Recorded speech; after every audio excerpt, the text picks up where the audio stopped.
Assalamualaikum warahmatullahi wabarakatuh. Sampurasun. Hatur nuhun udah klik video ini dan terima kasih banyak buat teman-teman yang udah subscribe channel YouTube aku. Ketemu lagi dengan aku, Cika, di Cerita Mistis.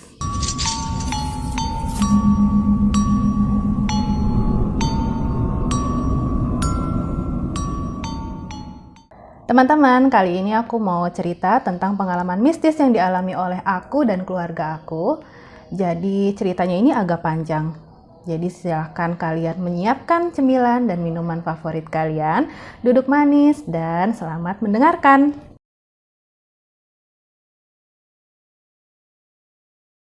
Ceritanya sekitar tahun 1991. Karena Bapak pindah tugas ke daerah Jawa Timur, akhirnya aku bersama keluargaku ini ikut pindah juga ke daerah Jawa Timur. Sambil menunggu ketersediaan rumah dinas untuk yang kami tempati, jadi sementara waktu kami ngontrak dulu nih. Rumah yang kami tempati ini ada di sebuah perumahan di daerah Keraksaan, Jawa Timur. Sebenarnya nggak terlalu banyak yang aku ingat. Sampai saat ini tuh ada di memori aku, rumah ini tuh lokasinya dekat dengan sebuah stadion dan rumah sakit. Kalau di antara kalian ada yang tahu, dulu sekitar tahun 1991 ya, itu ada suatu kejadian tragis yang cukup terkenal dan menghebohkan di daerah itu. Ceritanya tentang seorang nenek yang biasa disebut dengan Mbah Jiwo. Kalau kalian browsing itu tentang Mbah Jiwo, di situ ada banyak banget artikel yang menceritakan tentang kejadian apa yang dilakukan oleh Mbah Jiwo dulu. Nah, Mbah Jiwo ini adalah seorang nenek yang dengan teganya menghabisi nyawa cucunya sendiri untuk dijadikan santapan. Nah, waktu kejadian itu ya, peristiwa itu, kebetulan aku sekeluarga lagi tinggal di daerah itu. Tapi kali ini aku bukan mau menceritakan tentang kisahnya Mbah Jiwo ya. Aku mau menceritakan tentang pengalaman mistis yang dialami oleh aku dan mamaku. Juga sebenarnya ada juga tante aku, nanti akan aku ceritakan juga ketika kami menempati rumah sewa ini. Jadi ceritanya gini, rumah kontrakan yang kami tempati ini sebenarnya bukan rumah lama atau rumah tua atau bahkan rumah yang besar gitu, bukan. Sebenarnya rumah ini masih tergolong masih baru ya. Rumah yang baru beberapa tahun dibangun, nggak lama-lama banget kok. Kalau misalnya ngelihat dari sejarah berdirinya perumahan itu tuh, waktu kami tempati kira-kira udah berdiri sekitar 2 atau 3 tahunan lah. Dan yang kami tempati ini bukan rumah yang lama kosong. Menurut tetangga di situ ya, meskipun beberapa kali ganti penghuni, tapi rumah ini tuh nggak pernah ditinggali kosong dalam waktu yang lama. Nah, orang tua aku ini kenapa milih rumah ini? Karena ada beberapa alasan. Yang pertama, karena rekomendasi dari salah satu teman kantornya bapakku. Kebetulan rumahnya juga deket di situ, jadi tetanggaan lah. Terus kedua, lokasi perumahan ini tuh deket kemana-mana, mau ke pusat kota juga deket, dan gitu yaitu tadi yang rumah sakit tuh deket banget, tinggal jalan kaki. Terus akses menuju ke perumahan ini tuh mudah banget, karena emang lokasi rumahnya itu pinggir dari jalan raya, jadi sangat mudah sekali untuk akses ke rumah situ. Dan selain itu harga sewanya pun cukup terjangkau. Jadi kan karena kami ini hanya mengontrak dalam waktu yang singkat, jadi nggak lama. Karena kebetulan rumah dinas pun masih dalam proses, jadi sebentar lagi jadi rumah dinas itu, terus kami sementara menunggu, jadi akhirnya ngontrak dulu. Nah kebetulan ya udahlah, dapatnya rekomendasi tetangga, terus aksesnya oke, udah kayak gitu, ini perumahan juga rame gitu. Ya udah tanpa pikir panjang lagi, akhirnya orang tuaku memutuskan untuk sewalah di rumah itu. Selain itu, karena bapak aku ini kan sering dinas malam, jadi butuh tempat tinggal yang tetangganya rame. Ya pas lah ya di rumah itu. Sampai akhirnya pindahlah kami ke rumah ini. Sekitar 1 minggu setelah kami menempati rumah itu, kondisinya ya masih aman-aman aja, nggak ada apa-apa. Karena kebetulan bapak waktu itu belum dapat shift malam. Aman lah ya kondisinya. Tapi hal-hal yang aneh mulai muncul setelah bapak kebagian dinas malam. Nah, kalau bapak lagi dinas malam, itu kan artinya yang diam di rumah itu cuma mamaku dan aku. Nah, kebetulan waktu itu mama kondisinya lagi hamil. Hal-hal aneh ini mulai dirasakan mama setiap kali menjelang maghrib. ya sekitar jam 5-an ke atas itu, sampai setelah azan Isya itu ada aja kejadian-kejadian aneh di rumah. Kejadian aneh pertama kali yang mama alami itu tuh awalnya ada kedengeran suara nih dari dapur. Yang mama kira itu mungkin ada kucing yang masuk, tapi pas disamperin sama mama, di dapur tuh nggak ada apa-apa. Nah karena nggak ada apa-apa, jadi masuklah lagi mama ke dalam rumah.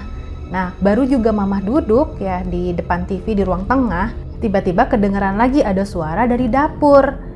Nah mama akhirnya nyamperin lagi tuh ke dapur. Suara itu tuh tepatnya ada di area meja makan. Pas nyampe dapur, yang dilihat mama di atas meja yang tadinya kosong, tiba-tiba ada gelas. Gelasnya itu berisi air, dan air di dalam gelas itu tuh goyang, jadi seperti yang baru ditaruh di atas meja. Seketika itu juga mama langsung jalan cepet balik lagi masuk ke ruang tengah, terus nutup pintu yang mau ke dapur, langsung dikunci aja dari situ. Aku kan lagi nonton di situ, terus sempet nanya sih sama mama, ada apa mah gitu kan. Yang aku inget ya waktu itu mama cuma jawab nggak ada apa-apa gitu. Tapi raut wajahnya tuh agak tegang udah gitu, kayak yang abis ngeliat sesuatu. Dan selama di ruang tengah, mama ini beberapa kali ngelirik ke jendela belakang rumah. Nah dari jendela belakang itu kita bisa ngelihat dapur ya. Aku akan kasih gambaran layout rumahnya tuh seperti ini. Ruang tamu dan ruang tengah atau yang biasa kita sebut dengan ruang keluarga itu tuh menjadi satu. Terus ada kamar tidur 1 dan kamar tidur 2 di sampingnya. Jadi bersebelahan dengan ruang tamu dan ruang keluarga. Sedangkan untuk ke dapur, toilet, dan gudang itu harus melewati pintu dan jendela yang ada di ruang tengah. Nah, posisi duduk untuk nonton TV ini menghadap ke arah pintu dan jendela itu. Jadi kalau sebenarnya ada orang atau apapun itu di dapur, pasti akan kelihatan dari ruang tengah. Nah, saat-saat menjelang maghrib itulah sering banget kedengeran ada suara-suara dari arah dapur. Ya selain dari suara gelas, terus suara piring, bahkan sampai suara kursi. Itu sering banget, itu hampir tiap hari kita dengar. Suara-suara itu tuh baru hilang kalau udah selesai azan maghrib. Tapi kadang pernah juga sampai azan Isya tuh mereka baru benar-benar berhenti. Nah kejadian mistis hari itu pun dianggap biasa aja. Mama anggap itu adalah perkenalan dari penghuni di rumah itu. Nah dengan harapan besok-besok nggak akan ada lagi nih yang aneh-aneh. Tapi ternyata enggak dong. Hari-hari berikutnya tetap ada suara aneh dari dapur. Begitu aja terus tiap hari. Karena udah sering terjadi kayak gitu ya dianggap biasa aja akhirnya. Kayak udah otomatis aja gitu, setiap jam 5 sore itu mama langsung kunci-kunci pintu semuanya, jendela ditutup. Nah terutama pintu yang ke arah ke dapur tuh dikunci. Dan jendela itu akhirnya yang tadinya nggak pakai hordeng, itu akhirnya dipasangin hordeng. Dan itu tuh udah jadi kegiatan yang udah otomatis aja. Jadi mulai dari jam 5 mama langsung tutup semuanya dan baru dibuka sekitar jam 7 malam. Nah di antara jam itu kalau kita mau buang air itu ya harus ditahan guys. Sampai suatu malam, itu nggak tahu kejadiannya jam berapa, tapi yang jelas tengah malam. Mama ini kebangun karena kaget dengar suara yang berisik banget dari dapur. Seketika itu juga mama langsung terjaga nih dalam suasana gelap. Jadi kamar itu kan kalau tidur itu dimatiin semua lampunya, jadi gelap. Sambil terjaga mama fokus nih dengerin suara-suara yang rame banget dari dapur. Uniknya suaranya itu tuh kayak ada orang yang lagi motong-motong bumbu dan kayak gitu ngulek bumbu, terus ngoseng-ngoseng di wajan, jadi kayak yang lagi masak. Dan ada suara kursi digeser, udah kayak gitu ada suara piring, gelas, sendok, garpu di piring. Jadi kayak ada orang yang lagi masak, pesta gitu loh di dapur. Mereka tuh makan di meja makan. Terus pokoknya tuh suaranya tuh rame banget. Sampai mama ini bingung karena kok rame, ada apa? Ini siapa yang ada di dapur? Suaranya tuh rame banget, jadi seperti ada pesta besar di dapur. Nggak tahu deh tetangga sekitar tuh denger apa enggak. Tapi kalau misalnya itu satu kegiatan normal yang dilakukan oleh manusia gitu, manusia normal, itu tetangga pasti denger. Karena itu rame banget. Jadi kayak mama tuh bilang Suasananya seperti ada pesta, banyak orang, dan gitu yang masak, yang ngulek tuh bener-bener rame banget. Dan itu kondisinya tengah malam, dimana suasana tengah malam tuh kan biasanya sepi ya. Jadi pasti ada suara apa juga pasti kedengeran. Cuman ya feeling mama itu nggak mungkin banget kalau itu manusia. Waktu itu mama pikir ya sudahlah, biarin aja mereka pesta di dapur. Akhirnya dari situ mama yaudah berusaha untuk anggap udah biasa aja, terus mau tidur lagi nih. Belum juga reda rasa lega itu ya. Tiba-tiba mama nih dibuat kaget lagi karena apa? Kedengeran suara pintu yang tadi itu, pintu yang membatasi antara ruang tengah dan dapur, itu tiba-tiba kebuka, ceklak. Udah gitu kebuka pintunya. Mama kaget kan dari situ, langsung bangun lagi. Mama panik. Kok bisa pintu dapur kebuka? Ingat banget tadi itu udah dikunci. Dan pasti dikunci. Mama jadi mikirnya yang lain. Apakah itu yang gaib? Atau memang ada manusia yang nekat masuk ke dalam rumah? Cuman mama feeling yaudah ini kayaknya yang gaib deh. Tapi yang bikin panik itu sebenarnya kalau itu bukan yang gaib, melainkan manusia. Itu kan berarti ada pencuri yang masuk ke dalam rumah. Yang bikin semakin deg-degannya lagi adalah saat kedengeran suara langkah kaki. Itu semakin lama semakin mendekat ke arah pintu kamar kami. Nah kami berdua ini tidurnya di kamar depan. Nah itu tuh suara langkah kakinya semakin mendekat dan gitu berhenti pas banget di depan pintu kamar kami. Itu mama deg-degan banget. Mama ini ya sambil berdoa minta perlindungan ke Allah, itu sambil mikir apa yang harus dilakukan kalau seandainya itu benar manusia dan dia berhasil buka pintu kamar. Apa yang harus pertama kali mama lakukan? Mama ini nyari alat, apakah pentungan atau apa aja gitu ya yang bisa dipakai untuk perlindungan diri. Suara langkah kaki itu berhenti tepat di depan pintu. Dan setelah itu nggak kedengeran ada suara apa-apa lagi. Hening. Menurut mama lumayan lama. Beberapa detik ini nggak ada kedengeran suara apapun. Yang kedengerannya cuman suara detak jantungnya mama yang ya ampun deg-degannya kayak apa. Setelah itu kedengeran lagi lah suara langkah kaki. Tapi suara langkah ini kedengarannya menjauh dari pintu kamar kami. Udah gitu terus menjauh mama dengerin, akhirnya kedengeran lah suara pintu dapur tadi untuk menutup lagi. Karena udah pergi. Ya mama lega lah, berarti kan itu nggak jadi masuk ke dalam kamar ya. Terus pas banget baru juga nurunin rasa deg-degan, tiba-tiba ada yang ngetuk dari jendela kamar. Itu kaca jendela diketuk, tuk tuk tuk. Dia mama langsung nge-freeze. Bunyi lagi, tuk tuk tuk. Diem aja. Terus agak kenceng ketukannya, tuk tuk tuk. Assalamualaikum. Ternyata itu suara bapakku guys. Mama dari situ ya langsung kagetnya kayak apa, tapi masih belum berani untuk bergerak. Assalamualaikum Tama ya. Udah gitu, Assalamualaikum Mah, bukain pintu dong. Tok tok tok tok lagi. Assalamualaikum Mah, bukain pintu dong. Mama bangun. Nah dari situ mama tahu, oh iya ini beneran, ini bapak ini. Gitu rasanya lega banget katanya. Mama langsung turunlah dari kasur ya, keluar kamar langsung buka pintu tuh di pintu depan. Begitu dibuka dilihat, ya Allah alhamdulillah bapak katanya. Lega banget rasanya. Ya mama nangis juga ya di situ karena gile kebayang dong deg-degannya kayak apa. Begitu bapak masuk kan ada apa kenapa gitu. Masuk, akhirnya udah masuk bapak, terus mama tuh ngelihat jam, pas ngelihat jam, ternyata jam 3 pagi.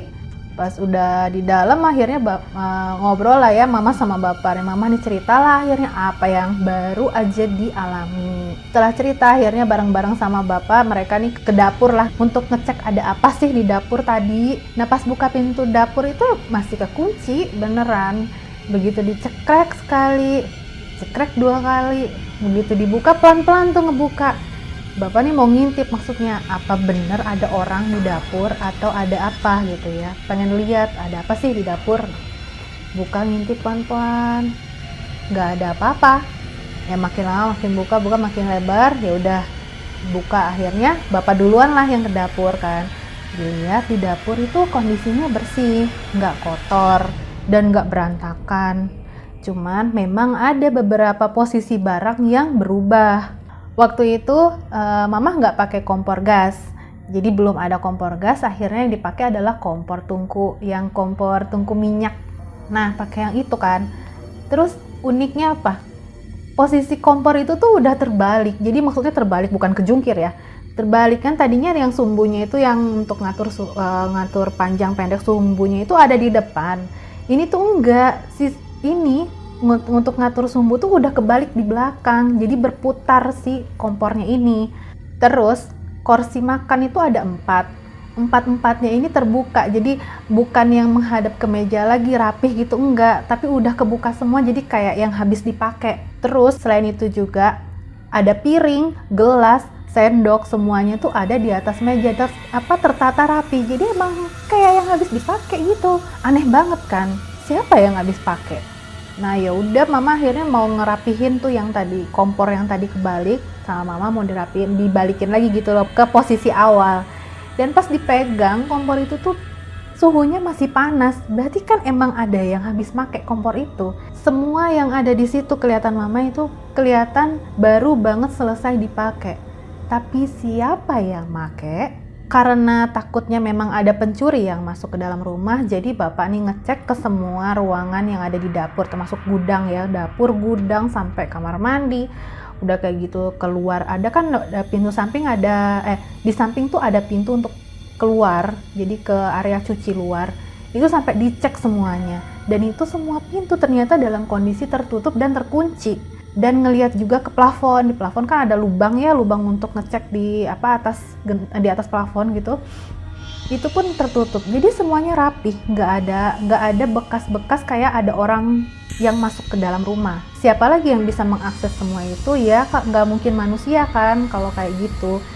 Ya udah, berarti bisa dipastikan itu bukan manusia. Akhirnya dari situ mama sama bapak langsung balik lagi ke ruang tengah. Kunci-kunci lagi semua pintu, jendela, jadi masuk lagi ke dalam rumah. Ya udah, kejadian mistis malam itu dianggap berlalu begitu aja, nggak jadi pikiran juga.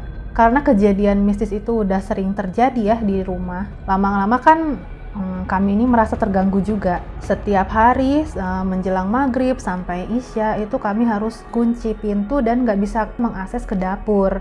Nah yang repotnya itu kalau tiba-tiba kebelet mau buang air, jadi kan harus ditahan-tahan dulu. Akhirnya menurut saran dari tetangga dan ustadz, ya diadain lah pengajian di rumah kami. Pengajian ini diadain rutin setiap minggu ya. Dan ada satu cerita nih, sebenarnya nggak usah dijadikan patokan juga, dan nggak tahu ya mungkin di antara kalian ada yang pakai banget gitu kalau misalnya ada perhitungan Jawa atau kalender Jawa gitu ya. Itu kejadian yang rame banget di dalam rumah kami itu ternyata pas lihat kalender Jawa itu tuh hari Selasa Kliwon guys. Mama inget banget itu Selasa Kliwon, rame banget di rumah. Nggak tahu ya apa karena weton itu atau nggak tahu juga. Itu jangan dijadiin patokan juga sih. Setelah diadakan pengajian di rumah kami ini, sebenarnya dibilang gangguan itu hilang tuh enggak, masih tetap ada. Malah kejadian mistis di rumah itu tuh pernah aku alami sendiri. Yang aku ingat itu pernah satu kali aku melihat sesuatu di rumah itu. Jadi ceritanya gini ya, setelah makan malam aku nemenin mamaku nih untuk nyuci piring-piring dan gelas, sendok yang bekas kami pakai untuk makan malam. Itu nyucinya di area cuci luar. Area ini adanya di samping rumah, di denah kelihatan ya. Jadi area tempat cuci piring ini ada di samping rumah. Dia areanya tuh terbuka, tanpa atap, dan dindingnya itu dari dinding bambu. Bambunya disusun vertikal, lumayan rapet lah, cuman masih ada celah-celah sedikit ya. Terus di sepanjang pagar bambu itu di paling pinggir ada dibuat pintu, jadi bisa akses juga keluar. Kalau mau keluar lewat samping ya dari pintu bambu itu. Di area cuci piring ini ada sumur dan di atasnya tuh ada pompa manual. Kalau dulu masih pompa manual ya, belum pakai pompa listrik, tapi pompa manual. Yang aku inget tuh warnanya hijau. Pas malam itu mama nih nyuci deket ke pompa itu, sedangkan aku duduk di ambang pintu yang antara area cuci luar dengan dapur. Jadi aku duduk di ambang pintu itu, sedangkan mama posisinya deket pompa dan jongkok di sebelah aku. Kami berdua ini posisi duduknya menghadap ke dinding bambu itu. Nah, lagi asik-asiknya ngobrol sama mama, tiba-tiba aku melihat sesuatu di balik dinding bambu. Sesuatu itu kelihatan bercahaya. Cahaya itu kelihatan dari celah-celah bambu. Yang aku ingat cahayanya itu tuh seperti api tapi warnanya tuh biru. Aku perhatiin terus cahaya itu. Tiba-tiba aku ngeh. Kalau ternyata sumber dari cahaya itu adalah sebuah obor yang dibawa oleh seorang nenek-nenek. Jadi ada nenek-nenek yang lagi berdiri di belakang bambu. Nenek itu lagi memperhatikan aku sama mama dari celah-celah bambu. Neneknya itu wajahnya serem guys, matanya itu melotot, hitam banget, rambutnya acak-acakan, dan bibirnya ini ya, mulutnya tuh menyeringai. Aku bilang ke mama, mah, lihat deh, itu ada nenek-nenek itu di belakang bambu. Lihat deh mah. Mama nih yang lagi nyuci piring langsung tiba-tiba diem. Terus nggak bergerak, nggak noleh, nggak apa, cuman ngomong, sekarang neneknya ada di mana? Terus aku lihat nenek-nenek itu tiba-tiba naik ke atas bambu. Jadi kepalanya nongol di atas bambu sambil ada obor di bawahnya gini, yang obor warna biru tadi. Terus aku bilang ke mama, itu di atas bambu mah, lihat deh. Nah setelah aku ngomong gitu, seketika itu juga mama langsung gendong aku, bawa aku ke dalam, terus sambil jalan sambil teriak manggilin bapak. Pas aku dibawa masuk ke dalam rumah, tahu nggak sih, aku tuh ngedenger suara cekikikan dong. Serem banget ya Allah, sumpah. Aku inget itu tuh sampai sekarang tuh, serem banget. Dan ternyata ngedenger itu bukan aku doang, mama juga denger. Waktu itu tuh aku masih kecil, masih TK, dan itu tuh sampai sekarang aku inget banget itu raut wajah si nenek itu tuh kayak gimana. Sumpah itu serem banget. Rumah ini nih ya, walaupun udah sering diadain pengajian, tapi horor banget. Itu tuh hal-hal mistis itu nggak pergi gitu aja. Sampai pas adikku udah lahir itu ya, setiap hari menjelang maghrib adikku tuh pasti nangis. Nangisnya tuh gak kira-kira, kejer banget nangisnya. Walaupun posisi adik lagi tidur ya, tapi setiap kali menjelang maghrib itu pasti nangis. Dia udah otomatis banget nangis. Dia itu nggak akan nangis kalau di rumah lagi ada bapak, atau dia itu bakal berhenti nangis ya kalau nggak ada bapak. Dia tuh bakal berhenti nangis kalau azan maghrib udah lewat. Jadi kayak udah mesin otomatis tuh langsung berhenti nangisnya. Sebenarnya mama dan bapak tuh udah nggak betah banget ya tinggal di rumah itu. Cuman mau pindah juga nanggung. Sampai akhirnya pas dapet kabar, alhamdulillah rumah dinas itu udah siap untuk dihuni. Tanpa menunggu sampai masa sewa rumah ini selesai, kami pindah dari sana ke rumah dinas. Padahal sebenarnya waktu sewanya tuh masih panjang banget loh. Nah, tapi kebetulan ada om aku nih, adiknya bapak, itu kerjanya satu proyek sama bapak. Dan kebetulan juga om ini baru nikah. Dan akhirnya mereka lah yang melanjutkan untuk menempati rumah itu. Kalau kalian nanya aman nggak rumahnya setelah ditempatin sama om? Mereka juga mengalami teror mistis di rumah itu. Beneran deh, yang dialami sama om dan tante di rumah itu tuh sebenarnya serem banget. Ini lebih serem lagi dari yang aku alami. Kalian mau denger? Denger lah ya, sekalian aku ceritain. Tapi siap-siap, ini tuh serem banget sumpah. Jadi ceritanya gini, tengah malam sekitar jam 2-an lah ya, Tante Nia nih kebangun, kebelet mau buang air. Om Dido yang saat itu posisinya baru pulang dinas malam, shift malam, kondisinya tuh kan capek banget. Jadi karena capek banget, tidurnya tuh pules banget. Dibangunin kayak gimana juga nggak bangun-bangun si Om Dido ini. Tante Nia nih kan karena udah kebelet banget, jadi aduh gimana ya ngebangunin Om Dido, nggak bisa. Akhirnya mau nggak mau ya sendirilah ke belakang, ke toilet. Walaupun ada rasa takut, tapi ya gimana lagi, dikuat-kuatin lah Tante Nia nih untuk berani ke toilet sendiri. Nah kalian kan masih inget ya layout denah toilet itu posisinya ada di mana? Iya, di area belakang rumah. Jadi kalau mau ke toilet harus buka pintu belakang dulu kan. Tante Nia nih bukalah pintu belakang, sambil was-was ya jalan pelan-pelan ke toilet. Ini sambil jalan tuh ya sambil terus berdoa ya. Dan sebenarnya Tante Nia ini nggak tahu loh kalau di rumah itu tuh sebenarnya horor. Nggak. Ya mama sama bapak nggak mau cerita karena nanti takutnya kan Tante Nia jadi kepikiran terus takut ya.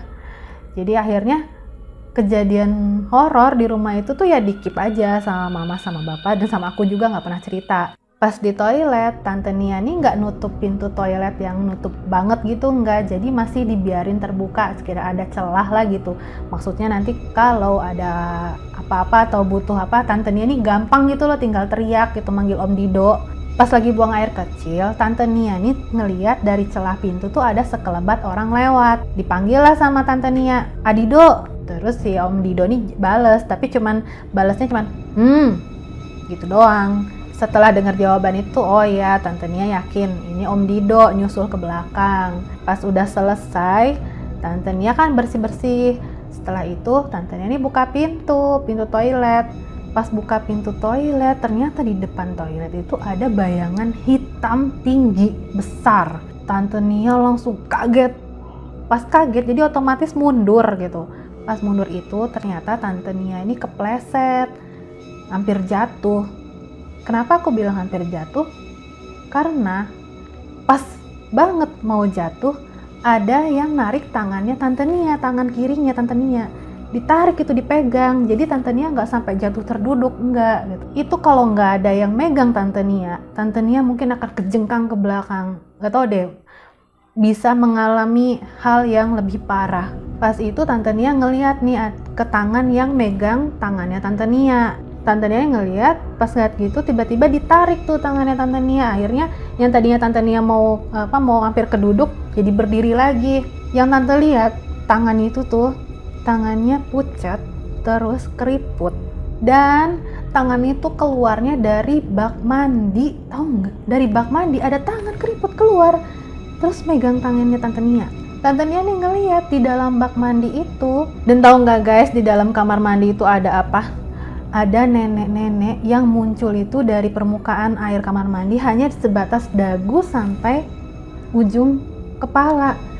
Itu tahu nggak, rambutnya keriting, udah gitu ngambang di atas permukaan air bak mandi. Ya Allah, kebayangkan seremnya kayak apa?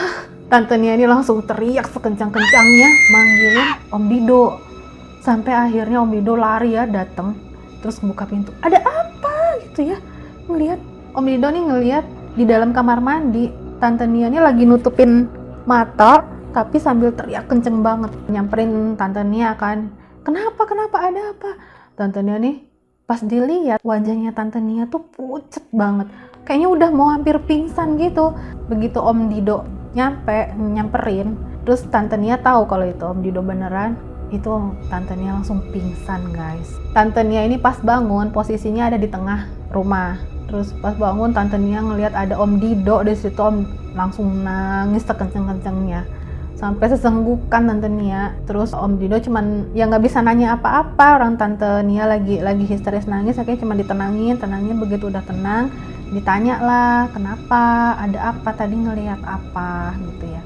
Terus Tante Nia bilang, kan punya cerita mulai dari ada bayangan sekelebat, pas buka pintu ada bayangan hitam, udah gitu di bak mandi ada nenek-nenek. Tante Nia nih nanya gitu ya, Om Dido ngelihat nggak ada nenek-nenek di bak mandi? Ya Om Dido bilang nggak ada apa-apa, di situ tuh cuman ada air aja, air biasa gitu, nggak ada siapa-siapa di situ. Emang nggak ada nenek-nenek yang dilihat sama Tante Nia. Ya setelah kejadian itu akhirnya Tante Nia sama Om Dido memutuskan untuk pindah hari itu juga dari rumah misteri itu ya. Ya Allah, itu tuh pengalaman serem banget, sumpah. Aku juga ngebayangin, waktu itu aku inget tiba-tiba lagi cerita ya sama mama tentang di rumah itu. Ya jadi kebayang lagi, aku inget gitu sosok si nenek itu tuh bagaimana. Udah kayak gitu, jadi si nenek itu memang benar mungkin memang penghuni di rumah itu. Soalnya apa? Yang dilihat Tante Nia tadi kan juga di bak mandi itu ya nenek-nenek kan, yang keriting lah. Serem banget ya Allah. Nggak tahu ya rumah itu sekarang masih horor apa enggak. Ya itulah cerita kejadian mistis yang dialami oleh mamaku, aku, dan tanteku di rumah keraksaan itu.